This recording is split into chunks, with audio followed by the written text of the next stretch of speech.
Vous avez un problème et vous ne savez plus quoi faire, une équipe est là pour passer l'appel qui peut tout changer. Cette équipe, c'est Ça peut vous arriver sur RTL.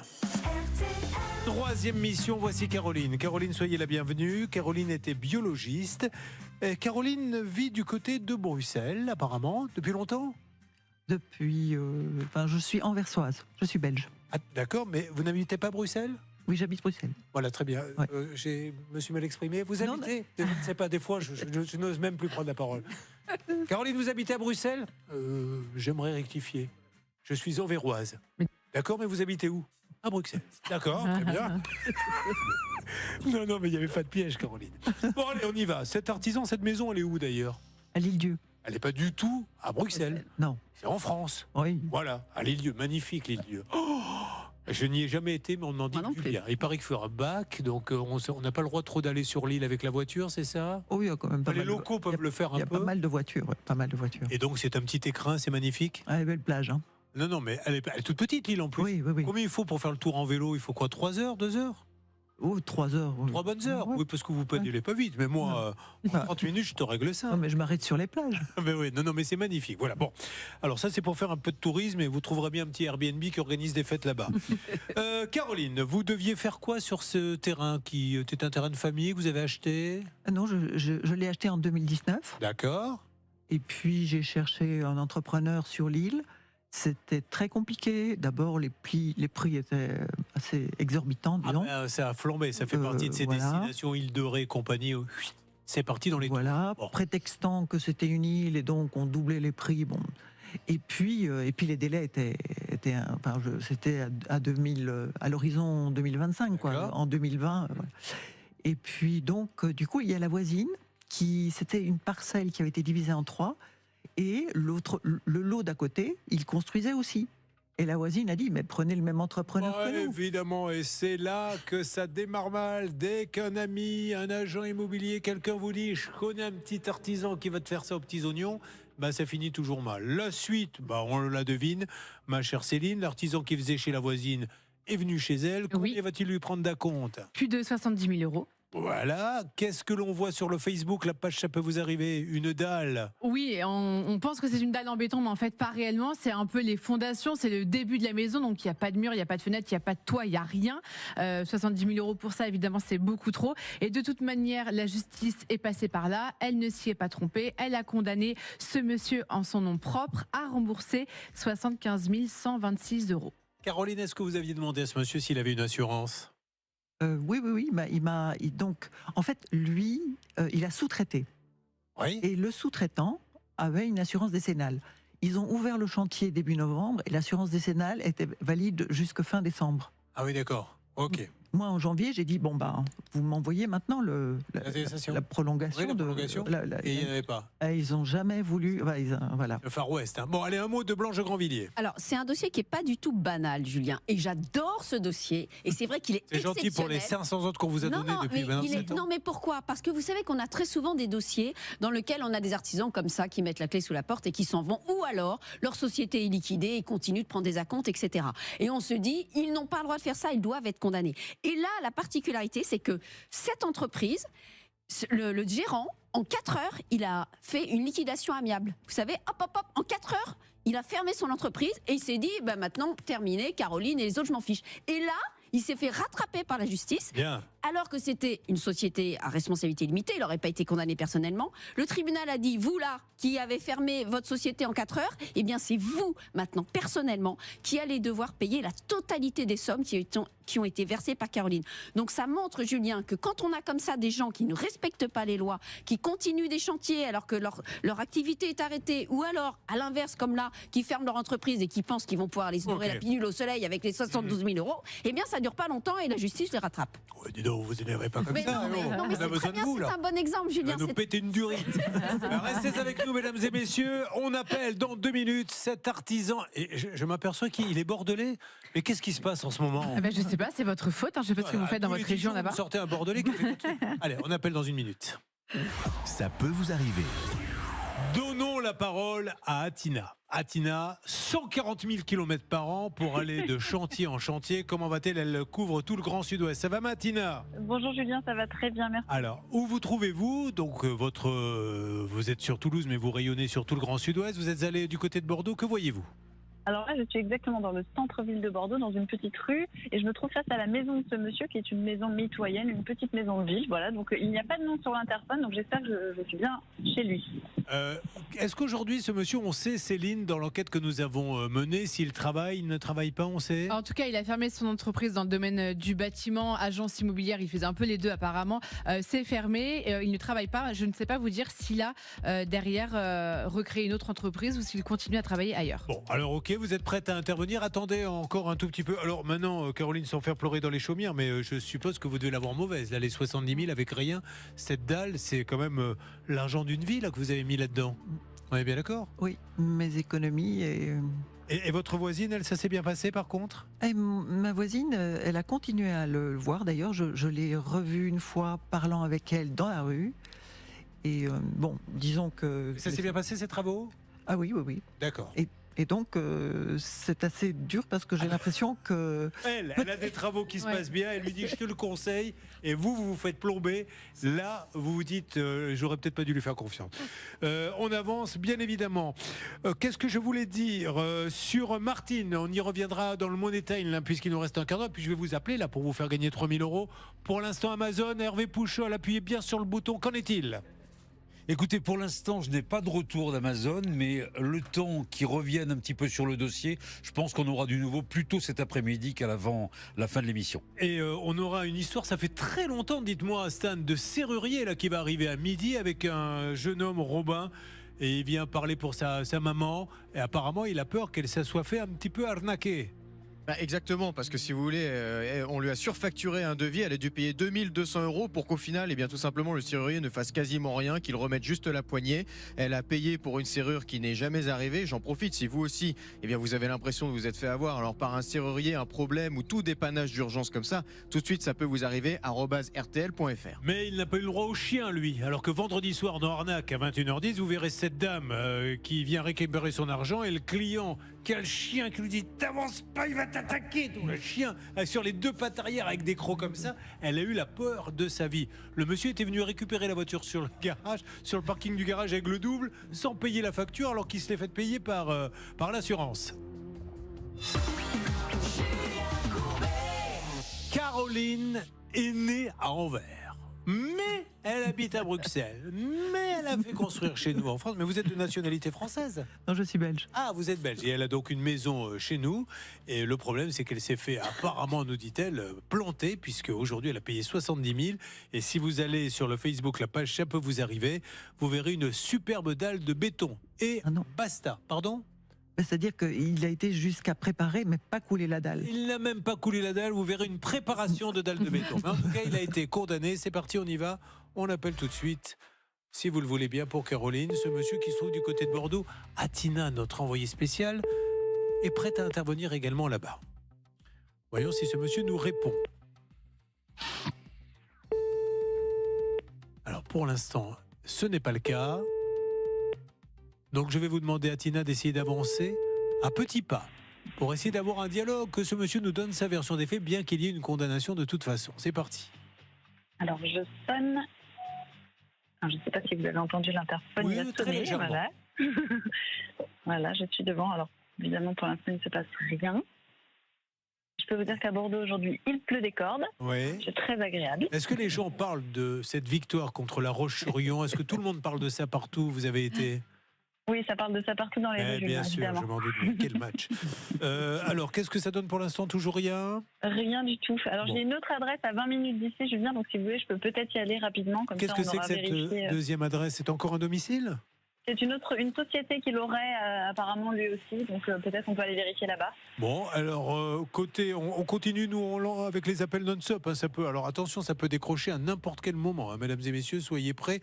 Ce que je vous propose, c'est qu'on donne la parole au Dr Cohen qui a un petit match à nous proposer, un match de crackers. Je vous interromprai, bien sûr, si jamais il y a une alerte. Donc, le principe des matchs du Dr Cohen, crackers pas cher, crackers très cher. lequel faut-il choisir? Quels sont les 2 crackers que vous avez comparés? Nous en avons 2 plus 1. Alors, le premier cracker, c'est le cracker de la marque Chabrior, marque d'Intermarché. Le deuxième cracker, c'était un cracker que vous connaissez tous, c'est les petits tucs de chez Lu, qui valaient 6,10 € le kilo, c'est-à-dire une différence de 30% de prix, à peu près un peu moins de 30%, 25% de prix. Donc il y a 2 prix complètement différents, 25% de différence. Vous avez analysé les composants, qu'est-ce que vous avez trouvé? Alors les 2 composants principaux, farine de blé, huile de tournesol pour Chabrior 10%, farine de blé, huile de tournesol un peu plus 17% pour le cracker de chez Lu. Et donc du coup, vous avez donc fait un choix entre le petit prix et le grand prix. Suspense. What is your choice? Alors évidemment, le produit le moins cher à composant quasiment égal, c'était le produit Chabrior d'Intermarché et il avait un meilleur rapport qualité-prix que le produit TUC de chez Lu. Et je voudrais ajouter que par curiosité, j'ai été voir le cracker de chez Lu qui est un peu différent puisqu'il y a écrit goût bacon. Et quand j'ai lu la composition du produit, ce produit vaut 9,70 €, soit 50% de plus que le cracker original. Les lignes de comparaison sont totalement identiques. Il y a juste dans celui goût bacon un ajout d'arôme bacon. Ça veut dire que vous payez la moitié du prix du paquet à cause de l'arôme. C'est ce que nous explique souvent Olivier. Quand il y a un petit rajout, c'est une occasion pour dire tiens, c'est un nouveau produit, donc il faut que vous mettiez un petit peu plus la main au panier. Évidemment, ce n'est que l'avis du Dr Cohen, mais il le donne en toute liberté. Il est 11h47. N'oubliez pas que je vais vous appeler pour vous offrir 3 000 € dans quelques instants, mais j'aimerais que l'on fasse un petit peu un point sur nos 3 dossiers et sur ce qui se passe actuellement du côté de Caroline, qui ne s'inquiète pas. Si on ne l'a pas aujourd'hui, le monsieur, elle va rester avec nous puisqu'on continue 20 minutes de midi à midi 20. D'ailleurs, ces 20 minutes-là, auditeurs d'RTL, retrouvez-les en podcast sur rtl.fr. Stan. Alors sur le dossier de Caroline, on est quand même assez confiant parce que ça va répondre d'une minute à l'autre, car ce monsieur, il a répondu il y a quelques minutes par texto à Hervé Pouchol lorsqu'il a juste envoyé, vous savez, ce petit traditionnel texto pour vérifier que le téléphone est bien allumé et que la personne lui répond. Ce monsieur lui a répondu certainement, Hervé, en vous disant quelque chose du genre qui êtes-vous? Oui, absolument. C'est qui? Et il vous a dit c'est qui? C'est qui? En général, ils me disent toujours c'est qui? Est-ce que vous lui avez répondu c'est celui qui dit qu'il est ou quelque chose comme ça? C'est toujours des dialogues intéressants. Je réponds pas toujours la même chose. Juridique. Bon, merci. Donc vous essayez de l'avoir. Donc on rappelle, c'est bien ça? Là, Hervé est en train d'appeler non-stop. Dès que ça répond, on vous fait une alerte. En attendant, effectivement, peut-être un petit résumé de ce qui s'est passé depuis le début de la matinée, et notamment ce dossier de fou qui nous a pris quand même une bonne partie de l'émission, celui d'Alexandre et ce conflit de voisinage. Alors, justement, qu'est-ce que vous vouliez me dire là-dessus, Stan? Quand on a eu Airbnb qui a dit maintenant on ne veut plus qu'il y ait de fête chez nous, donc ça c'est une vraie piste, parce que si lui, le maire, les 2 autres voisins font une lettre groupée, moi monsieur le maire ainsi que ces 3 autres voisins, nous en avons marre, et met des vidéos, que ce lieu soit loué pour des fêtes, peut-être qu'Airbnb peut intervenir. C'est ce que vous vouliez me dire, Stan? Exactement, puisque nous, on a regardé le règlement intérieur de Airbnb grâce à Damien Bancal de Zatas.com, et effectivement, il est interdit de louer son logement en vue d'y organiser des fêtes. Alors, du côté de Sucé-sur-Erdre, on va voir comment on s'organise, bien sûr. Qu'est-ce que vous voulez que l'on fasse d'autre, Stan? C'est le gagnant, évidemment, à 3 000 €. On va le faire maintenant parce que j'ai vraiment envie que tout le monde en profite. Donc, 3 000 €, là, vont tomber du ciel. C'est parti. Coupez-moi toute cette musique, que l'on puisse faire un sketch chez vous, Dr Cohen, qui allait parler à la personne en lui disant « J'ai eu le résultat de vos analyses, je tenais à vous en parler ». C'est parti. Allô, oui? Oui, bonjour madame, Dr Cohen à l'appareil. Je vous téléphone parce que j'ai le résultat de vos analyses. Oui. Et donc je vais vous les donner. Ok. On a trouvé du gras. Ouais, il y a beaucoup de gras, madame. Vous allez dépenser beaucoup dans votre alimentation ou dans autre chose. On a une nouvelle à vous annoncer. On est sur M6 et RTL en même temps. Oui. Vous savez ce que c'est? Oui. Est-ce que vous en dites si à un moment donné je fais mon métier? Écoutez, non, j'ai juste demandé de faire une petite blague au début. Ça y est, vous avez vu, Stan? Je lui dis tiens, fais une petite blague au début. On est sur RTL et d'ailleurs j'appelle tout de suite l'artisan. Et voilà, je suis viré, ça y est. Est-ce que je viens m'en faire maigrir les gens chez vous? Bonjour madame, quel est votre prénom? Je m'appelle Charlotte. Ah, c'est magnifique. Vous êtes où, Charlotte? Je suis dans les Landes, à Tos, à côté d'Aussegor. Très bien. Donc à combien de la mer exactement?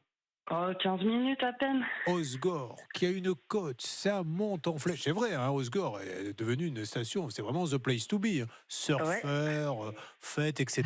Bon, eh ben vous avez 3 000 €, madame. Vous rigolez. Oui, je rigole. T'auras rien du tout. C'est pour moi, c'est dans ma poche. Mais tu croyais quoi, que j'allais le donner, l'argent? Mais non, c'est pour vous. Quel est votre prénom? Charlotte, toujours J'ai Charlotte. oublié, Il est malade. je suis au bout du rouleau, Charlotte. Vous avez gagné 3 000 €. Mais c'est génial, je suis trop contente, merci. Mais vous aviez pas compris que c'était vraiment nous qui appelions pour vous faire gagner 3 000 €? Si, mais c'est surréaliste. Bon, Au vu de ouais, ma bah voilà. situation, c'est vrai. Qu'est-ce que vous faites dans la vie? Écoutez, je viens de passer l'examen du barreau pour être avocate. Oh là là là là, il me tarde que vous preniez la place de celle qui est là actuellement. Bon, ben c'est super. Ben vous avez gagné 3 000 €. Vous avez une famille? Non, bah non. Eh ben avec 3 000 €, vous trouverez un géniteur, rassurez-vous. Et facilement même. Je vous embrasse fort et à bientôt, Osgore. Merci. Eh ben voilà, de l'argent bien distribué. Bon, alors, qu'est-ce qu'on se dit, Stan, avant d'attaquer nos 20 minutes sur M6, qu'on peut retrouver bien sûr sur le podcast RTL? On se dit que dans un instant, Julien, là, ça ne répond toujours pas avec l'artisan de Caroline. Donc je pense qu'il va falloir se présenter officiellement à lui. On peut se laisser encore 3-4 minutes, mais s'il ne nous répond pas, il va falloir que ça avance. Vous m'avez fait peur. Je vous le dis honnêtement, Stan, quand vous avez dit il va falloir j'ai cru que vous alliez sortir cette expression, se sortir, comme l'on dit exactement, mais je me suis dit il va quand même pas oser parce que Non, on est quand même à la radio. Ah, bah attendez, une alerte. Alors, c'est maintenant que ça répond. Que se passe-t-il? On a Aurélien. Alors, top, on y va. Allô, Aurélien? Oui, je vous écoute. Aurélien, Julien Courbet, on est en direct sur RTL. J'ai besoin de vous parler, Aurélien, dans quelques instants. Ne bougez pas. Ça peut vous arriver, revient dans... Alors, vous avez un problème, vous ne savez plus quoi faire, une équipe est là pour passer l'appel qui peut tout changer. Cette équipe, c'est Ça peut vous arriver sur M6. Des cas complètement dingos depuis ce matin, mais là on est sur le cas de Caroline. Regardez son jardin, elle a donné 70 000 € à un artisan et elle a ça aujourd'hui. Et il n'y a plus rien, la société a fermé, etc. Elle a été en justice, elle a gagné en justice. Ce monsieur qui est en ligne avec nous, et je le remercie, nous dit oui mais j'ai pas vraiment pu me défendre parce que j'avais pris une avocate à Bordeaux qui a envoyé une autre avocate au Sables d'Olonne. C'est là-bas qu'a eu lieu le tribunal, je crois. J'ai pas pu la briefer. Bref, il a perdu. Il nous dit maintenant c'est vieux tout ça. J'ai plus d'argent. Alors, merci en tout cas, Monsieur Aubrecht, d'être avec nous. Juste, Céline avait 2-3 petits détails à vous, des questions à vous poser parce que je ne veux pas qu'on dise n'importe quoi sans que vous puissiez nous dire attendez, oh là. Ça, c'est pas vrai, je tiens à rectifier. Vous avez dit à l'instant que vous aviez touché de l'argent, plus de 70 000 €, que vous aviez payé les artisans. On voit bien en fait qu'il n'y a rien sur le chantier. Là, en l'état, la maison n'était pas habitable. Ouais. Oui. On vous écoute, monsieur. Il y a les photos là qui passent sur M6. Facturé. Oui, pardon. Oui. Et effectivement, là, je vois la photo. Voilà. Également, cette dalle était prête à être coulée. Du coup, à ce moment-là, j'ai décidé unilatéralement de rompre mes relations avec Madame Rémaker, avec qui ce n'était plus possible. Tout le monde y allait la boule au ventre sur ce chantier. C'était dangereux et je ne pouvais plus y aller. Ce n'est pas ce qu'on vous reproche, monsieur. La question qu'on vous pose, c'est où sont passés les 70 000 €? Deuxièmement, je n'ai pas pu me défendre dans cette affaire. Oui. Mais vous ne répondez pas à ma question. Que sont devenus les 70 000 €? Les 70 000 €, ils ont été liquidés dans la société. D'accord, ils ont servi à d'autres choses. D'accord. Je ne me suis pas enrichi personnellement. Non, mais vous vous êtes servi de l'argent de madame pour les remettre dans la lessiveuse, visiblement. C'est-à-dire qu'il n'y a pas de compte, vous ne pouvez pas justifier. Il n'y a qu'un seul compte bancaire. Non, c'est pas ce que je veux dire, monsieur. Je connais un peu les affaires. Ce que je veux dire, c'est que ce qui a été fait, il y a également un prix de ce qui a été fait. On regarde, voilà, ça c'est 70 000 € et il n'y a pas de béton. On est d'accord, hein, madame, hein? Bien. Alors, Blanche Grandvilliers. Monsieur, le tribunal vous a condamné parce qu'il ne s'agissait pas seulement du chantier de Caroline. Vous avez décidé de la liquidation amiable de votre société en 4 heures, alors que d'habitude ça prend plusieurs mois, voire des années, sans payer personne, en décidant de partir. Donc c'est pas du tout une histoire de Caroline. Non, mais c'était pas à cause de Mme Rémaker. J'ai décidé d'arrêter. C'était pas du tout à cause de ça. C'est à cause de quoi? Mais parce que j'y arrivais plus. Voilà. Okay, d'accord. Alors, ceci étant dit, bon, avançons. On parle de la société CGD Global. Je dis ça parce que moi j'aimerais bien qu'on ait des témoignages de gens qui disent ce monsieur il était tout à fait sérieux, etc. et ça se passait très bien pour aller dans votre sens.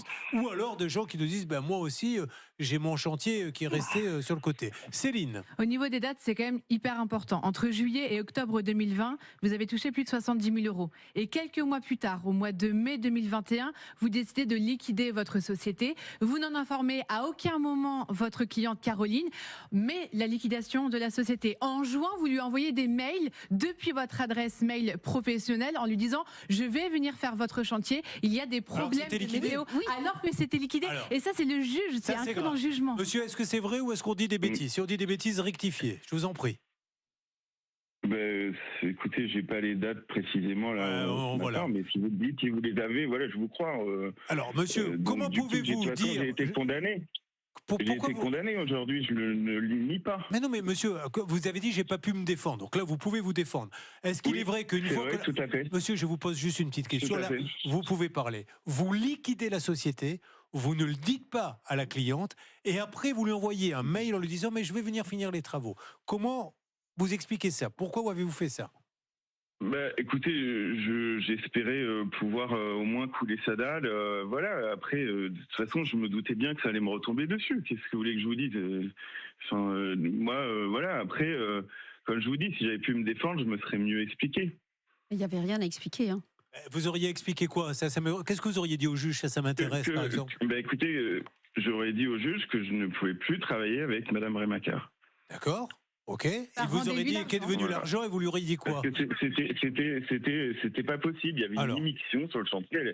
Elle vivait dans sa cabane sur le chantier. Monsieur, tout le monde allait avec la peur au ventre sur ce chantier. Avec la boule au ventre, vous me l'avez dit tout à l'heure. Mais monsieur, ce chantier-là, il était catastrophique. C'était difficile. Monsieur Brèche, c'était difficile. Monsieur Brèche, ce chantier-là, il était catastrophique. Mais c'est pas pour ça que vous avez fermé la boîte, pas pour un chantier. Vous en aviez plein d'autres. Les autres chantiers, ils étaient comment? Et ça se passait bien. Non, je n'avais pas beaucoup. Vous n'aviez pas les boules, elles n'étaient pas au ventre sur les autres chantiers.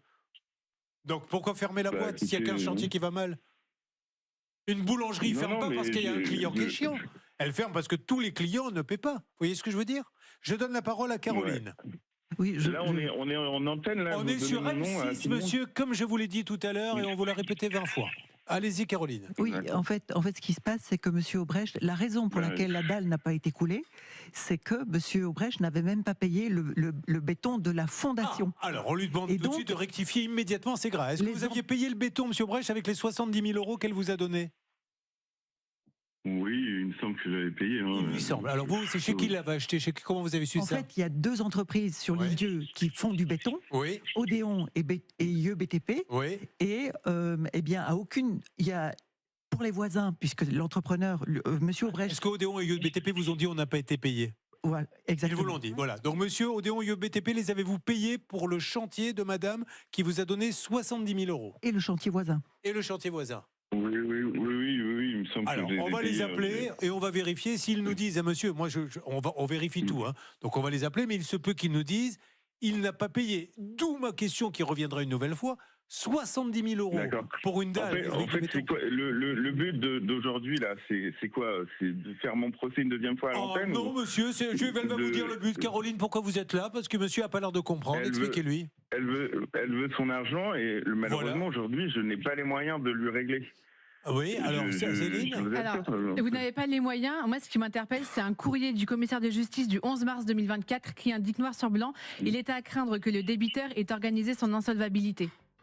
Mais c'est pas le cas, monsieur. Ça, c'est le commissaire de justice qui le dit, c'est pas nous. Mais j'ai organisé rien du tout. Enfin, j'aimerais bien être solvable, je vous assure. Hein. Ok. Et pourquoi vous ne travaillez pas alors?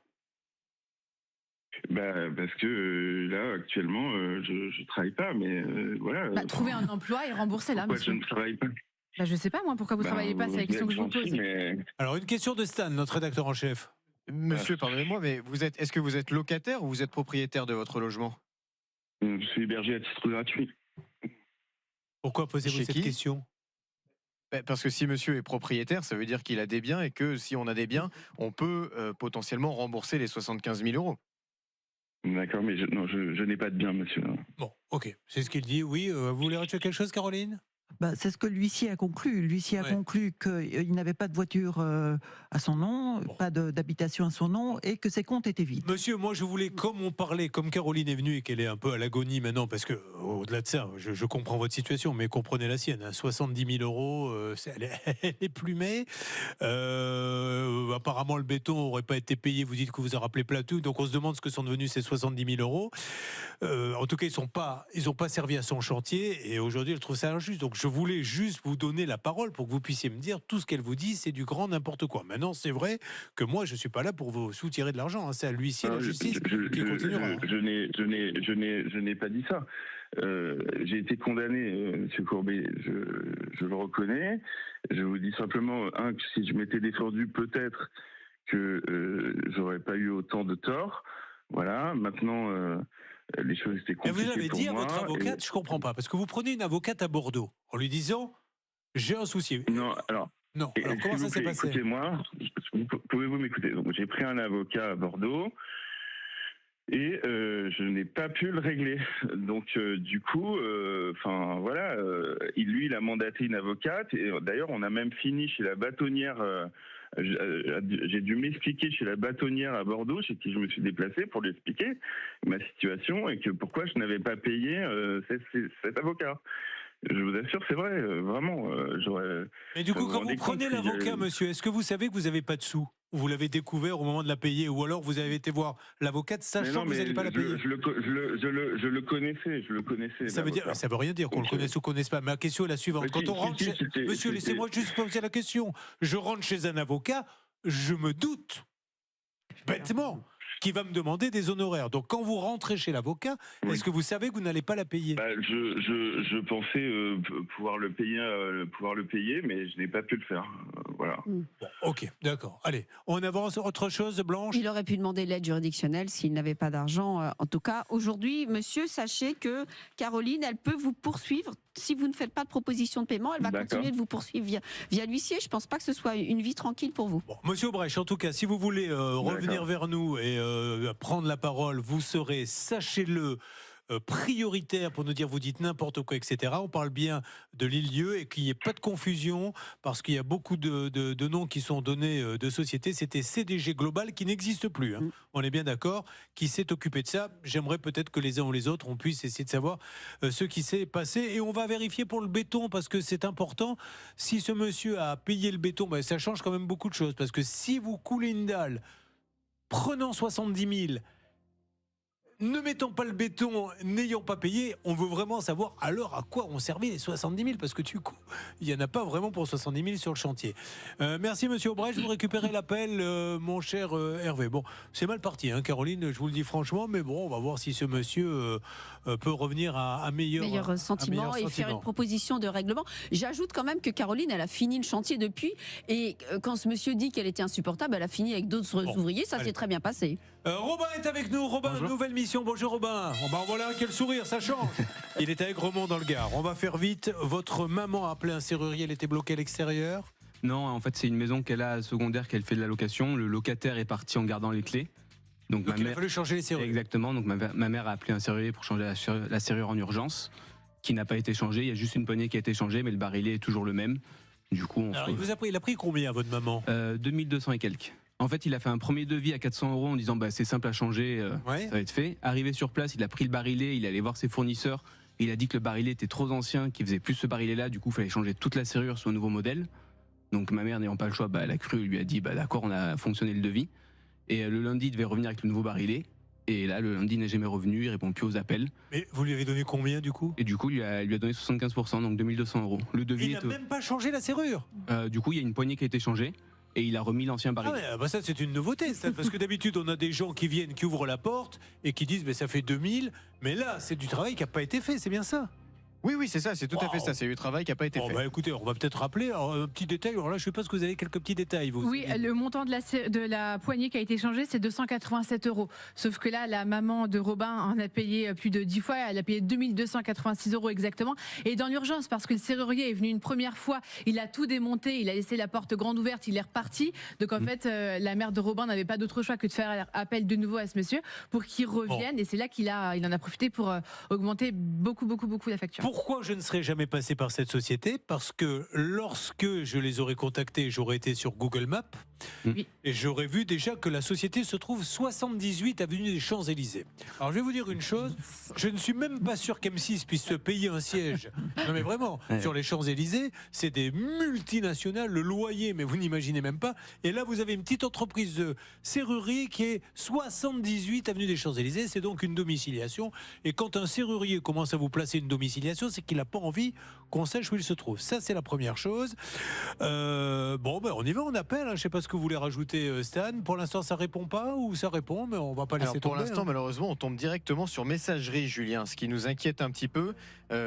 Sachez que cette entreprise de serrurerie, notre journaliste Jean-Baptiste Nicole l'a appelé il y a quelques jours et que ça répondait. Il a pu se faire passer pour un client. On va laisser un message sinon. On a continué d'appeler. Ça me permet de rappeler à ceux qui n'étaient pas là ce qui arrive à Alexandre, qui est l'enfer absolu, puisqu'Alexandre habite dans un petit village paisible et c'est pour ça qu'il a été s'installer là-bas, dans la ville de Sucé-sur-Erdre. Et à côté de chez lui, il y a une maison.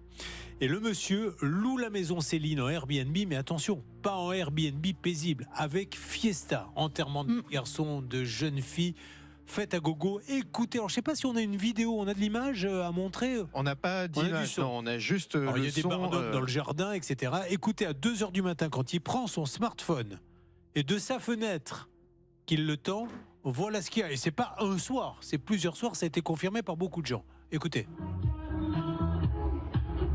Donc grosse fiesta. Donc on a appelé ce monsieur, il nous dit non, c'est exceptionnel. Bon, très bien, on appelle le maire. Il dit bah oui, j'ai un gros problème. Plein de fois j'étais voir ce monsieur en lui disant ça suffit. On s'est dit bon allez, encore plus d'enquête. Pascal Normand, je ne sais pas s'il est là, Pascal, est allé sur place, a interviewé des voisins qui disent mais c'est l'enfer. C'est des fêtes absolues. 30, 40 personnes. Et d'ailleurs nous avons nous-mêmes appelé ce monsieur comme si on allait faire une location. Et qu'est-ce qu'il nous a dit, Céline? Il nous a dit, excusez-moi, moi-même ma sœur a fait pardon, ma sœur, on a fait l'anniversaire de ma sœur il y a quelques temps, on était 40 à 50. Vous pouvez louer pour 20 personnes si vous le souhaitez. Bon, alors ce monsieur dit non, moi je ferai rien. Eux ils vivent l'enfer, parce que je vous assure, tout à l'heure Alexandre il avait les yeux brillants, ils en peuvent plus. Ils ont des enfants, le bruit ça rend fou. C'est le vendredi, le samedi, dès qu'il commence à faire beau, non-stop. Alors notre botte secrète, c'est qu'Airbnb est consciente que comme ils veulent faire profil bas, et c'est normal parce qu'il y a plein de gens de plus en plus qui se plaignent.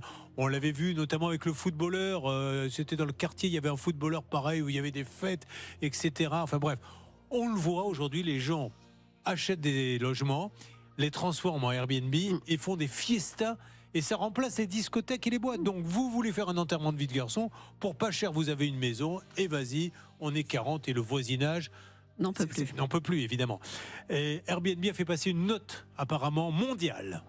Exactement, une note pour dire qu'il codifie officiellement l'interdiction des fêtes. C'est-à-dire que désormais, lorsque vous mettez votre logement en location sur Airbnb, vous avez interdiction de dire, par exemple, si vous souhaitez faire des fêtes d'anniversaire, mariage ou autre. C'est-à-dire que les Airbnb, désormais, c'est si vous voulez venir en couple avec des amis, voilà, passer un petit week-end tranquille, une semaine de vacances, mais ce n'est pas pour louer une habitation parce qu'ils sont bien au fait, et ça ne concerne pas que la France, il le dit, c'est mondial d'ailleurs, que des gens se plaignent régulièrement de gens qui font des fêtes et qui gênent le voisinage. Ce n'est plus la politique d'Airbnb désormais. Alexandre et ses voisins, à partir de ce week-end, vont faire des vidéos. Alors c'est important d'avoir la presse du jour, hein. Vraiment, ça vous coûte un petit journal, mais de prendre la vidéo et de montrer, et vont filmer ça, et comme ça on va tenir au courant ce monsieur, parce qu'il a l'air de pas être au courant qu'il y a des fêtes chez lui. Ça c'est un, et deux, on essaie de joindre Airbnb.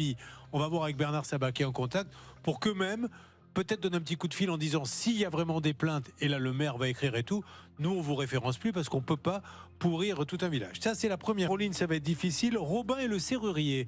Laura Uricel est-elle présente dans la classe? Je suis là. Est-ce que vous avez eu ce serrurier en ligne? Est-ce que ça répond toujours pas? Vous inquiétez pas, monsieur. Si j'ai pas aujourd'hui, je relance ça demain évidemment. Dites-moi, Laura. Personne ne m'a répondu au téléphone. Par contre, il lit bien mes textos. Donc, on se dévoile. C'est positif. Donc, je vais me dévoiler et on va voir si ça fera 2 fois en l'espace de 2 mois, puisque c'était il y a 2 mois la nuit de noces. C'est dévoilé. Je suppose. On suppose que ça s'est passé comme ça. On le souhaite en tout cas pour vous. Bon, Stan, c'est encore une fois, on rappelle à tout le monde. Hein, on fait ça le mardi, on y revient le mercredi. D'ailleurs, tous les matins, 9h40. 10h, c'est le moment où on relance les dossiers et avec pas mal de bonnes nouvelles. Essayons dans le Money Time là, maintenant que notre Laura va envoyer un petit texto, de voir si on peut joindre le monsieur dans les 3 dernières minutes. Bah oui, ce serait quand même bien qu'il nous donne des explications. On en a déjà résolu quand même des cas, on va pas se mentir. On a beaucoup de doutes sur cette société, Julien. Appelons un chat un chat. Ce ne sont pas des pratiques. On en a déjà vu plein qui, vous savez, arnaquent certaines personnes et qui ensuite disparaissent. Eux, pour l'instant, ce n'est pas le cas quand même. Ça fait plusieurs semaines. Ils sont toujours actifs et on va voir s'ils nous répondent et s'ils ont l'occasion de montrer qu'ils sont une société sérieuse. On reviendra très très rapidement. On a besoin de vous pour un appel de Naïma qui a sauvé un chien qui se faisait tabasser. Le chien est un amour et pour pas l'euthanasier, elle n'arrive pas à s'en sortir seule. Elle l'a sauvé. Maintenant, il faut l'aider. Il faut une famille d'accueil. Il faut un peu de sous, etc. Je vous referai un appel avec son adresse mail pour que vous puissiez l'aider. Ce pauvre toutou qui a plus de pattes arrière parce qu'il s'est fait tabasser. À tout de suite. Ça peut vous arriver. Reviens dans un instant. Comme il ne reste que 3 minutes, nous appelons tout de suite la serrurerie pour leur laisser un message et leur demander de bien vouloir nous rappeler. Puisque la maman de Robin a payé cher et n'a pas eu de serrure en fait. Ça a sonné ? Laissez un message après le bip. À la fin de votre message, si vous souhaitez le modifier, tapez dièse. Oui, bonjour, Julien Courbet à l'appareil. Nous sommes en direct sur la chaîne de télévision M6. Il est 12h26, je cherche à joindre le gérant de SOS Serrurerie 75 concernant une dame qui a payé plus de 2000 €, mais qui n'a pas eu la serrure. Donc ça fait quand même cher. On vous recontacte s'il vous plaît. Alors la dame en question, si vous voulez l'appeler directement, il s'agit de madame comment ? Georges Brigitte. Georges Brigitte, dans quelle ville ? En Ardèche. En Ardèche. Il n'y a pas une ville un peu plus... Vaisseau. À Vaisseau. Voilà. Merci de la rappeler et de voir, parce que là, 2000 €, alors que la serrure n'a même pas été posée, soit cette dame, par l'intermédiaire de son fils, nous dit n'importe quoi, soit on a un petit souci. Donc, on va vous recontacter. SOS Serrurerie 75. Merci beaucoup, monsieur. Stan. Je pense même qu'il va falloir donner le nom du gérant, Julien, parce qu'on pense qu'on a été bloqué par ce monsieur suite au texto de Laura et des SOS Serrurerie 75. Il doit y en avoir plusieurs. Alors, Erwan Ayari, on ne sait pas si ce monsieur nous dit une bêtise ou pas. On aimerait bien avoir votre version des faits, monsieur Erwan Ayari. Et on essaie de le rappeler demain, peut-être, depuis RTL. Hein, d'accord. Allez, essayons de nous parler, de trouver une solution. Je suis certain qu'on peut la trouver. Caroline, nous avons continué de parler avec cet artisan. Hervé, s'il vous plaît, rapidement, que vous a-t-il dit ? Ce monsieur va trouver du travail et va être salarié à partir du mois de novembre. Il s'engage à verser une partie de son salaire à Caroline. Alors, ça sera petit, mais il va vous donner un petit peu tous les mois. Ouais. Voilà. C'est ce qu'il vient de dire à l'instant. Bravo. Écoutez, bravo Hervé. C'est son intérêt parce que sinon c'est l'huissier qui va venir bloquer. Alors au niveau du patron, c'est pas terrible. Hein. Bon, et alors vraiment Hervé, s'il vous plaît, donnez-nous des nouvelles et à nos amis d'Amazon, dont je répète pour la 3e fois qu'ils sont impeccables avec nous à chaque fois qu'on les appelle, ils règlent le problème. Là, il faut vraiment régler celui-là demain, hein, s'il vous plaît, Hervé. Écoutez, vous aurez du nouveau dès demain. Merci beaucoup. Bon, Martine, demain, je vous appelle et normalement, ça devrait se régler. Merci. Et Alexandre, c'est Bernard Sabat qui va appeler Airbnb. Eh ben, dis donc, on n'a pas chômé. Hein. Merci en tout cas. Hein. Vous avez mérité d'aller manger un petit plat végétarien, mon cher docteur Cohen. Merci. Je vous en prie. Merci Blanche Grandvilliers. À bientôt. Et bonne chance pour la suite de votre carrière. Merci à vous aussi, Céline. À demain. Demain, 9h40, M6. Bien évidemment, on reviendra sur les dossiers qui bloquent. Et 3 nouveaux dossiers inédits. Vendredi soir, 21h10, un arnaque qui, comme l'on dit dans le jargon, envoie le bois. 21h10 sur M6. Bonne journée.